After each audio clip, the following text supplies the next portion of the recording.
ಇನ್ನು ಹಿಂದೆ ಬೆಂಗಳೂರಿನಲ್ಲಿ ಟ್ರಾಫಿಕ್ ಸಮಸ್ಯೆ ಬಹಳ ಮಿತಿ ಮೀರಿದಂತ ಸಂದರ್ಭದಲ್ಲಿ TV9 ಒಂದು ಕ್ಯಾಂಪೇನ್ ಮಾಡಿ ಏನ್ ಟ್ರಾಫಿಕ್ ಗುರು ಅಂತೇಳಿ ಅದಕ್ಕೆ ಸಮಸ್ಯೆ ಕಂಡುಕೊಳ್ಳೋ ಪರಿಹಾರ ಅಪೂರ್ಣ ಕಾಮಗಾರಿಗಳಿಂದ ಏನೇನು ಸಮಸ್ಯೆ ಆಗ್ತಾ ಇದೆ ಅನ್ನುವಂತ ವಿಚಾರವನ್ನ ಸರ್ಕಾರ ಮುಂದಿಡೋ ಪ್ರಯತ್ನ ಮಾಡ್ತಿತ್ತು. ಬಟ್ ಈಗ ರಸ್ತೆಗಳ ಪರಿಸ್ಥಿತಿ ಅಂತೂ ಕೇಳೋದೇ ಬೇಡ. ಗುಂಡಿಗಳನ್ನ ಹುಡ್ಕೊಂಡು ಹೋಗ್ಬೇಕಾಗಿಲ್ಲ. ಪ್ರತಿ ರಸ್ತೆಯಲ್ಲೂ ಗುಂಡಿಯೇ ನಿಮ್ಮನ್ನ ವೆಲ್ಕಮ್ ಮಾಡುತ್ತೆ. ಇದೀಗ ಬೆಂಗಳೂರಿನ ರಸ್ತೆ ಗುಂಡಿಗಳು ಜೊತೆಗೆ ಟ್ರಾಫಿಕ್ ಕಿರಿಕಿರಿ ಹಾಗೆ ಫುಟ್ಪಾತ್ ಕಾಮಗಾರಿಯಿಂದಾಗಿ ಜನ ಯಾವ ರೀತಿಯಾಗಿ ನರಕ ಅನುಭವಿಸ್ತಾ ಇದ್ದಾರೆ ಅನ್ನೋದರ ವರದಿ ಬನ್ನಿ ನೋಡೋಣ. ಆತ ಮತ್ತೆ ಬೆಂಗಳೂರಿಗೆ ಬಂದಿದ್ದಾನೆ. ಇನ್ಫ್ಯಾಕ್ಟ್ ಆತ ಸಂಪೂರ್ಣವಾಗಿ ಬೆಂಗಳೂರು ಬಿಟ್ಟು ಹೋಗಿರ್ಲಿಲ್ಲ. ಆದ್ರೆ ಈಗ ಆತ ರಾಕ್ಷಸ ರೂಪವನ್ನ ತಾಳಿದ್ದು ಕಂಡಲ್ಲಿ ಜನರ ಪ್ರಾಣ ತೆಗೆಯೋದಕ್ಕೆ ಹೊಂಚಾಕಿ ಕೂತಿದ್ದಾನೆ. ಹಾಗಾದ್ರೆ ಯಾರ ಆತ? ಬನ್ನಿ ತೋರಿಸ್ತೀವಿ.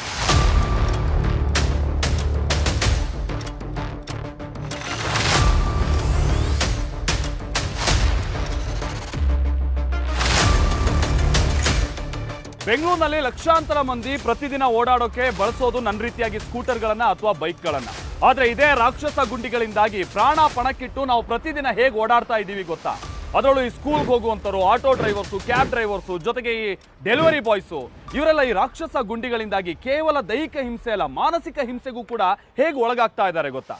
ಏನ್ ಟ್ರಾಫಿಕ್ ಗುರು ಅಂತ ಇದ್ದ ಮಂದಿ ಈಗ ಏನು ರೋಡ್ ಗುರು ಅಂತ ಹೇಳುವಾಗ ಹೋಗಿದೆ. ಹಾಗಾದ್ರೆ ಈ ರಾಕ್ಷಸ ಗುಂಡಿಗಳಿಂದಾಗಿ ಬೆಂಗಳೂರಿಗರು ಅನುಭವಿಸ್ತಾ ಇರುವಂತ ಸಮಸ್ಯೆ, ಅದಕ್ಕೆ ಕಂಡುಕೊಳ್ಬೇಕಾದಂತ ಪರಿಹಾರ ಏನು? TV9 ಈ ಏನು ರೋಡ್ ಗುರು ವಿಶೇಷ ಅಭಿಯಾನದ ಮುಖೇನವಾಗಿ ಇದಕ್ಕೊಂದು ಉತ್ತರ ಕಂಡುಕೊಳ್ಳೋ ಪ್ರಯತ್ನ ಮಾಡೋಣ ಬನ್ನಿ.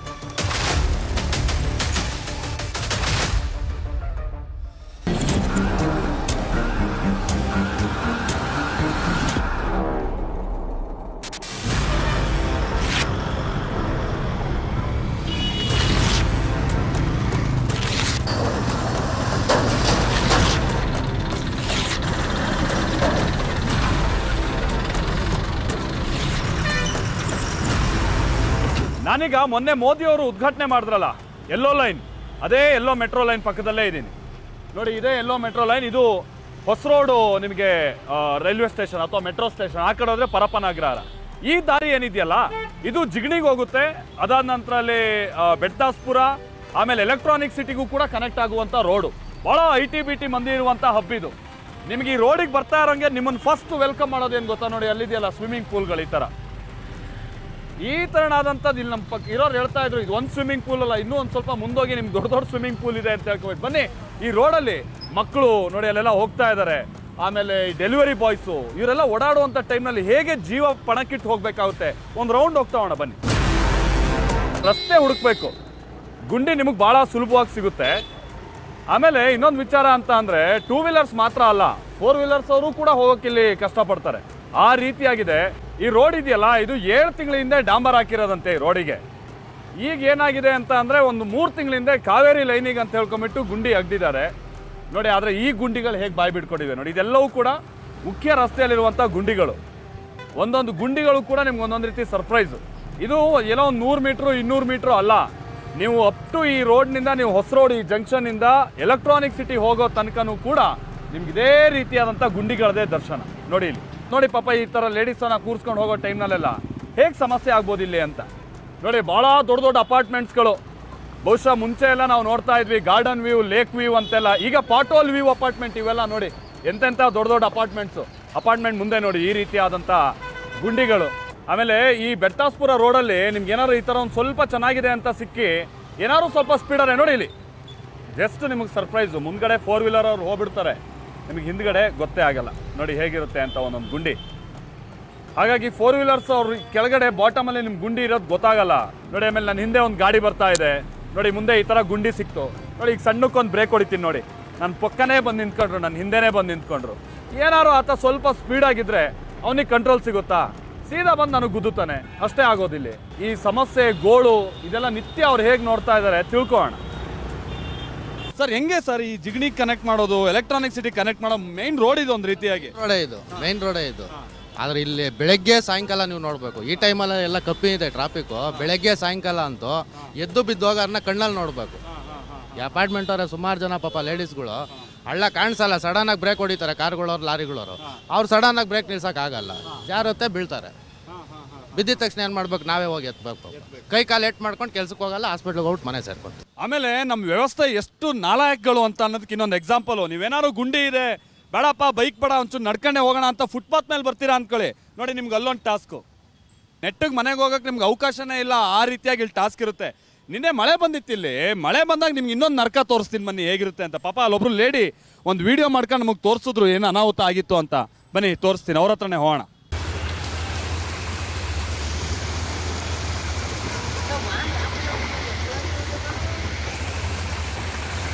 ಮೇಡಮ್ ನಮಸ್ಕಾರ. ನೀವು ಮಾಡಿದೊಂದು ವಿಡಿಯೋ ನೋಡಿದ್ವಿ ಅಲ್ಲ, ನರ್ಕ ಈಗಲೇ ನಮಗೆ ನರ್ಕ, ಪರಂ ನರ್ಕ ಅಂದರೆ ಆಮೇಲೆ ನಾವು ಈ ವಿಡಿಯೋ ನೋಡಿದಾಗ ಗೊತ್ತಾಯ್ತು. ಹೇಳಿ ಮೇಡಮ್, ಹೆಂಗಿಲ್ಲಿ ಸಮಸ್ಯೆ ಇರುತ್ತೆ ಅಂತ ಹೇಳಿ. ಇವಾಗ ಮಳೆ ಬಂದರೆ ಫುಲ್ಲು ನೀರಿ ಕಡೆ ಬಂದ್ಬಿಡ್ತದೆ, ನಾವು ಜನ ಓಡಾಡೋಕ್ಕಾಗಲ್ಲ. ಲಾರಿ ಬಸ್ಗಳು ಬಂದರೆ ನೀರೆಲ್ಲ ಫುಲ್ ಹಿಂಗೆ ಹೊಡೆದು ಬಿಡ್ತದೆ. ನಮ್ಮ ಪೆಟ್ಟಿ ಅಂಗಡಿ ಗಂಟೆ ಬರುತ್ತೆ, ಈ ಫುಲ್ಲು ಸೇರಾಗಿ ಹೋಗ್ಬಿಡ್ತದೆ, ಓಡಾಡೋಕ್ಕಾಗಲ್ಲ. ಜನ ಎಲ್ಲ ಪಬ್ಲಿಕ್ಗೆ ತೊಂದರೆ ಆಗುತ್ತೆ, ಎಲ್ಲ ಫುಲ್ಲು ಬ್ಲ್ಯಾಕ್ ಆಗೋಗ್ಬಿಡ್ತದೆ ರೋಡು. ನಮಗೆ ಜಾಸ್ತಿ ತೊಂದರೆ ಆಗುತ್ತೆ ಸರ್. ಟೈಮ್ ಆಯ್ತು ಮೇಡಮ್ ಹಿಂಗೆ ಕಿತ್ಕೊಂಡೆಲ್ಲ? 1 ವರ್ಷ ಆಯಿತು. 1 ವರ್ಷ ಆಯಿತು. ಇದೇ ನರ್ಕ ಇದೆ. ಈ ಥರ ಇದ್ರೆ ನಾವು ಪಬ್ಲಿಕ್ಕಲ್ಲಿ ಹೆಂಗೆ ನಾವು ಬೀದಿ ವ್ಯಾಪಾರ ಮಾಡಿ ನಾವು ಈ ಜೀವನ ಮಾಡೋದು ಹೇಳಿ ಸರ್.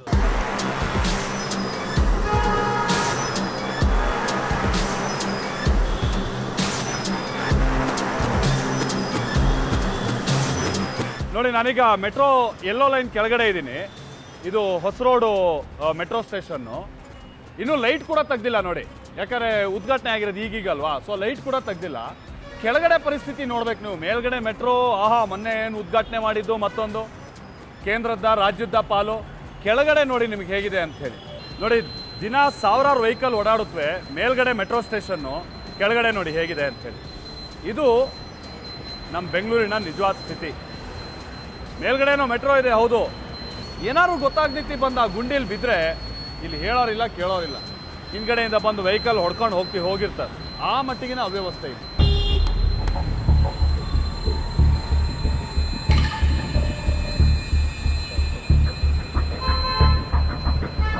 ನೋಡಿ ನಮ್ಮ ಲೆಫ್ಟ್ ಸೈಡಿಗೆ ಇರೋದೇ ಬಯೋಕಾನು, ಮತ್ತು ಆ ಕಡೆ HCL, ಎಂತೆಂಥ ಪ್ರತಿಷ್ಠಿತ ಕಂಪ್ನಿಗಳು. ಅಂಥ ಕಂಪ್ನಿಗೆ ಫಾರಿನ್ ಡೆಲಿಗೇಟ್ಸು ಬೇರೆ ಬೇರೆ ರಾಜ್ಯದಿಂದ ಬರ್ತಾರೆ. ಬಟ್ ರೋಡ್ ಹೆಂಗಿದೆ ಗೊತ್ತಾ? ರೋಡ್ ಅಂತೂ ನೀವು ಇಮ್ಯಾಜಿನು, ಕಲ್ಲು ಕಲ್ಲು ಕಲ್ಲು ಕಲ್ಲು ಕಲ್ಲು ಕಲ್ಲು. ಓ ರವಿ, ಇಲ್ಲೇ ಕಲ್ಲಿದೆ ನೋಡಿ, ಯಾರೋ ಕಲ್ಲು ಹಾಕ್ಬಿಟ್ಟಿದ್ದಾರೆ ಅಂತ ಕಾಣಿಸುತ್ತೆ ರೋಡ್ ಮಧ್ಯ. ಬನ್ನಿ ಆ ಕಲ್ಲು ಆ ಕಡೆ ಹಾಕೋಣ ಬನ್ನಿ. ನೋಡಿ ನಮ್ಮ ಬೆಂಗಳೂರವ್ರ ದುಸ್ಥಿತಿ ಹೆಂಗಿದೆ ಅಂತ ನೋಡಿ. ನಾನು ಇನ್ಫ್ಯಾಕ್ಟ್ ಇಲ್ಲಿ ನಾನು ಬೈಕ್ ನಿಲ್ಸಿದ್ದೆ, ಈ ಕಲ್ಲು ತೆಗೆದ್ಬಿಟ್ಟು ಹೊರಗೆ ಹಾಕೋಣ, ಈ ಕಲ್ಲು ಆ ಕಡೆ ಹಾಕ್ಬಿಟ್ಟು ಏನಪ್ಪ ಜನ ಕೇರ್ಲೆಸ್ಸು, ಒಂದು ಕಲ್ಲು ಯಾರು ಆ ಕಡೆ ಹಾಕ್ತಿಲ್ವಲ್ಲ ಅಂತ.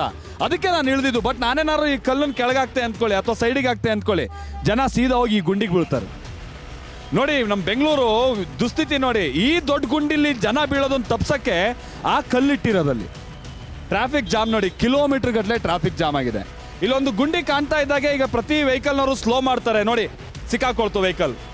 ಹುಷಾರು ಸರ್, ಹುಷಾರು, ನಿಧಾನವಾಗಿ ಬನ್ನಿ ಸರ್, ಫುಲ್ ಹೊಡ್ಕೊಳ್ಳಿ, ಆ ಕಡೆ ಹೊಡ್ಕೊಳ್ಳಿ, ಬೇಡ ರಿವರ್ಸ್ ಬೇಡ, ಫುಲ್ ಹೊಡ್ಕೊಳ್ಳಿ ಸರ್. ಹಾಂ ಹಾಂ, ಹೋಗಿ ಹೋಗಿ, ಹಾಂ ಹುಷಾರ್ ಸರ್, ಇನ್ನು ಆ ಕಡೆನೇ ಹೋಗ್ಲಿ, ಆ ಕಡೆನೇ ಹೋಗ್ಲಿ. ಹಾಂ ಓಕೆ. ನೋಡ್ರಿ ಎಂಥ ದೌರ್ಭಾಗ್ಯ, 2 ವೀಲರ್ಸ್ ಅಲ್ಲ 4 ವೀಲರ್ಸ್ ಕೂಡ ಕಾರ್ನ ಫುಲ್ ಅನ್ಲೋಡ್ ಮಾಡ್ಕೊಂಡು ಈ ಗುಂಡಿ ದಾಟಬೇಕಿದೆ. ಫಾರಿನ್ ಡೆಲಿಗೇಟ್ಸು ಬೇರೆ ಬೇರೆ ರಾಜ್ಯದಿಂದ ಬಂದು ಇಲ್ಲೆಲ್ಲ ಕೆಲಸ ಮಾಡುವಂಥವ್ರು, ಅವರಿಗೆಲ್ಲ ನೀವು ಇದನ್ನು ತೋರಿಸ್ತಾ ಇದ್ದೀರಾ ಬೆಂಗಳೂರು ಅಂತ. ಇದಾ ಬ್ರ್ಯಾಂಡ್ ಬೆಂಗಳೂರು? ಡಬ್ಬಾ ಬೆಂಗಳೂರು ಆಗೋಗಿದೆಯಲ್ರಿ ಇದು.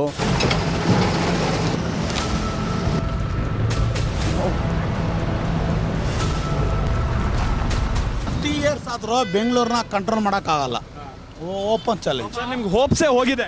ಓಪನ್ ಸರ್ 50 ಇಯರ್ಸ್ ಬಂದರೂ ಆಗಲ್ಲ ಸರ್. JDS, BJP, ಕಾಂಗ್ರೆಸ್ ಬೇಡ. 5 ಜನ ಮಿಲ್ಟ್ರಿಗೆ ಬಿಟ್ಬಿಡಿ ದಯವಿಟ್ಟು, ಮಿಲ್ಟ್ರಿ ಮಾಡಲಿ. ಇವ್ರ ಮೇಲೆ ಏನೂ ಹೋಪ್ಸ್ ಇಲ್ಲ. ಇಲ್ಲ ಸರ್. ಎಷ್ಟು ವರ್ಷ ಆಯ್ತು ಸರ್ ಇದು ನೋಡ್ತಾ ಸರ್? ಸುಮಾರು ಒಂದು 5 ವರ್ಷದಿಂದ ಹಿಂಗೆ ಇದೆ. ರೋಡಲ್ಲಿ ಏನು ವ್ಯತ್ಯಾಸ ಇಲ್ಲ, ಹಂಗೆ ಇದೆ ರೋಡು. ಹೇಗಿದೆ ಸರ್ ಈ ರೋಡು? ಯಾವ ರೀತಿಯಾಗಿ ದಿನನಿತ್ಯ ಹಿಂಸೆ ಸರ್ ನಿಮಗೆ? ಕಾಂಗ್ರೆಸ್ ಬರೀ ಇವ್ರು ಇಲ್ಲಿ ಒಳಗಡೆ ಇರೋ ಕುತಂತ್ರ ರಾಜಕೀಯ ನಡೀತಾ ಇದೆ ಹೊತ್ತು ಜನಸಾಮಾನ್ಯರ ಕಷ್ಟ ಸುಖ ಏನು ಇವ್ರು ನೋಡ್ತಾನೆ ಇಲ್ಲ ಸರ್. ಡೈಲಿ ಮಳೆ ಬಂದರೆ ನೋಡಿ ಎಷ್ಟು ಒದ್ದಾಡ್ತಾ ಇದ್ದಾರೆ. ಶಾಲೆಗೆ ಹೋಗೋ ಮಕ್ಕಳಾಗಲಿ ಕೆಲಸಕ್ಕೆ ಹೋಗೋ ಜನಗಳಿಗಾಗಲಿ ಎಷ್ಟು ತೊಂದರೆ ಆಗ್ತಾ ಇದೆ ಸರ್. ಹೇಳಿ ಹೆಂಗಿರುತ್ತೆ ಸರ್ ಇಲ್ಲಿ ಡೈಲಿ ನೀವು ಓಡಾಡುವಾಗ? ಇದು ಒಂದು ದಿವಸದ ಕತೆ ಅಲ್ಲ, ಇದು ಪ್ರತಿ ದಿವಸ ಏನಾದರೂ ಮಳೆ ಹೋಯ್ತು ಅಂದರೆ ಇಲ್ಲಿ ಗಂಟೆಗಟ್ಟಲೆ 10 ನಿಮಿಷ ಜರ್ನಿ 2 ಅವರ್ ಆಗುತ್ತೆ. ಇದು ಇಷ್ಟು ದೊಡ್ಡ ಗುಂಡಿ ಇದೆಯಲ್ವಾ, ಇಷ್ಟು ದೊಡ್ಡ ಗುಂಡಿ ಏನಾಗುತ್ತೆ ಅಂದರೆ ಮಳೆ ಉಯ್ದಾಗ ನೀರು ತುಂಬ್ಕೊಬಿಟ್ಟಿರ್ತದೆ. ಪಾಪ 2 ವೀಲರ್ ಅವ್ರಿಗೆ ಗೊತ್ತಿರಲ್ಲ. ಅವ್ರೇನು ಮಾಡ್ತಾರೆ, ಯಾವುದೋ ಕಡೆಯಿಂದ ಬಂದಿರ್ತಾರೆ, ಬಂದಾಗ ಗುಂಡಿಗೆ ಬಿದ್ದಾಗ ಬಿದ್ದು ಕೆಳಗಡೆ ಏಟ್ ಮಾಡಿಕೊಂಡು ಕೊನೆಗೆ ನಮ್ಮ ಮೇಲೆ ಹೇಳ್ತಾರೆ.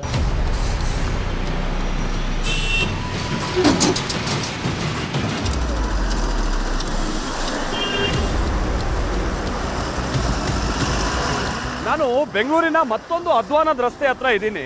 ಈ ರಸ್ತೆ ಸರಿ ಮಾಡೋಕ್ಕೆ ಯಾವ ಸಿದ್ದರಾಮಯ್ಯನವರಿಂದನೂ ಆಗಲ್ಲ, ಮೋದಿಯಿಂದನೂ ಆಗಲ್ಲ. ಡೊನಾಲ್ಡ್ ಟ್ರಂಪ್ ಬರಬೇಕು ಅಂತ ಕೆಲವು ದಿವಸಗಳ ಹಿಂದೆ ಬಹಳ ಟ್ರೆಂಡಿಂಗ್ ಆಗಿತ್ತು ಬೆಂಗಳೂರಿನಲ್ಲಿ. ಅಲ್ಲಿ ಇಲ್ಲಿ ಯುದ್ಧ ನಿಲ್ಸೋದು ದೊಡ್ಡದಲ್ಲ, ಬಂದು ಈಜಿಪುರ ಫ್ಲೈಓವರ್ ರೆಡಿ ಮಾಡಿಸಿ ಅಂತ. ಯಾಕಂತ ಅಂದರೆ 11 ವರ್ಷಗಳಾಯಿತು. Shame on our government.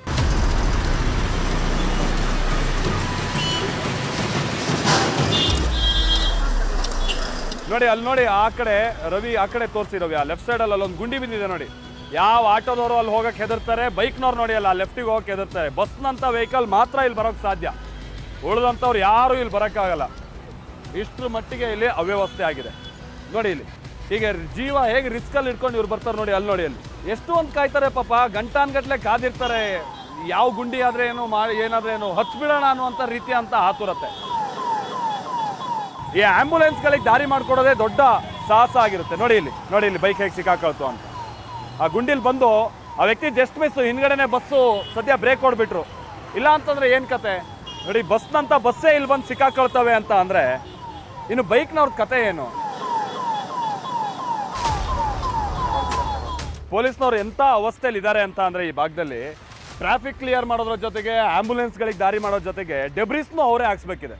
11 ವರ್ಷಗಳಿಂದ ಈ ರೀತಿಯಾಗಿ ಇವರು ಕತೆ ಕಾಯ್ತಾ ಇದ್ದಾರಾ ಇದನ್ನೇನು ನೋಡಿ. ಹೀಗೆ ಡೆಬ್ರಿಸ್ನ ಹಾಕಿ ಗುಂಡಿ ಮುಚ್ಚೋ ಕೆಲಸ ಆಗ್ತಾ ಇದೆ.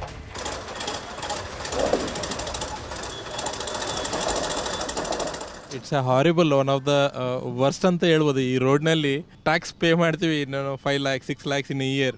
ದುಡ್ಡು ಎಲ್ಲಿ ಹೋಗುತ್ತೋ ಗೊತ್ತಿಲ್ಲ. And we are struggling every day.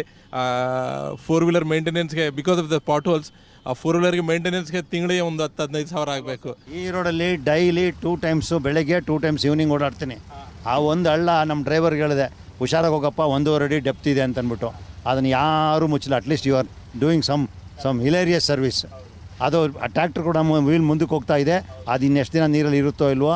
Quality of ಟಾರ್ ಇಲ್ಲ, ಕ್ವಾಲಿಟಿ ಆಫ್ ವರ್ಕ್ ಇಲ್ಲ.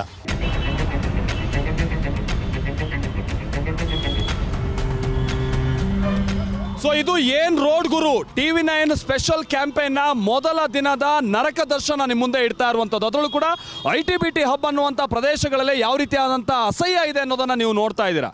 ನಾಳಿನ ಸಂಚಿಕೆಯಲ್ಲಿ ಇನ್ನಷ್ಟು ನಗರದ ನರಕ ದರ್ಶನವನ್ನ ನಿಮ್ಮ ಮುಂದೆ ಇಡ್ತಾ ಹೋಗ್ತೀವಿ. Thank you.